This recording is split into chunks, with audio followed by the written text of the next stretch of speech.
Monkeying About, Retold by Stephen Corrin. Caps for sale, shouted the peddler as he walked through the streets. But where were the caps? Not on a cart, not on a barrow, not on a sack on his back, not even on a tray strapped to his shoulders. This peddler carried his caps, every single one of them, in an enormously high pile on the top of his own flat cap, on the top of his head. First came the blue caps, on top of these the yellow caps, then the orange ones, then purple ones, and then, on the very top of all, the bright red ones. The peddler, of course, had to walk very straight and carefully so as not to spill the caps.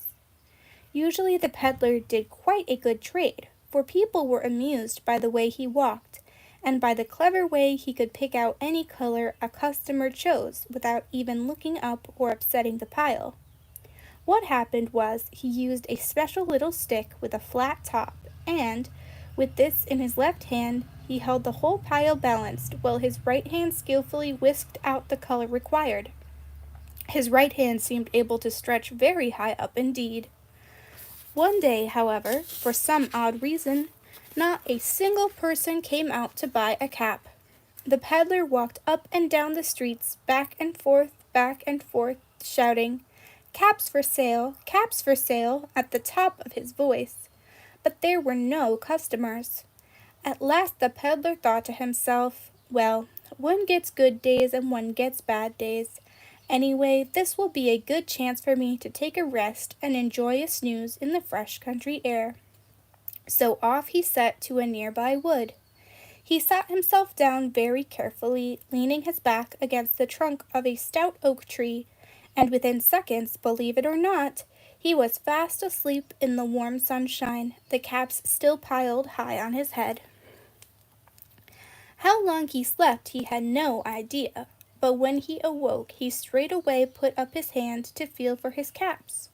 Strange to relate, only his own flat cap was there. What a shock! He looked to his left, no caps. He looked to his right, no caps. He looked behind, no caps. And, of course, he looked in front, no caps. So he stood up and walked round and round the tree, but still no caps. Then he looked up into the branches of the tree above him and just try to guess what he saw.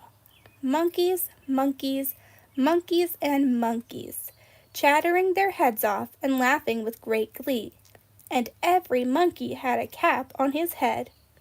Some had a red cap on, some a yellow one, some an orange one, some a blue one, and some a purple one. Hey, you monkeys! Give me back my caps, shouted the peddler, shaking his fist at them. But the monkeys only shook their fists back at him, chuckling, "Tseek, tseek, tseek," and "He." You cheeky rascals, he shouted again, give me my caps back at once. But the monkeys only continued their "Tseek, tseek, tseek," and he. They seemed to be enjoying the fun hugely. The peddler shouted himself hoarse and shook both his fists at them. But the monkeys only shook their fists back at him and tseeked and he'd for all their worth. By now, the peddler was almost beside himself with rage. He stamped at his foot and screamed, "You give me back my caps or else!" But the monkeys only stamped their feet back at him. At his wits' end, the peddler took off his own flat cap and flung it to the ground, helpless with anger and impatience.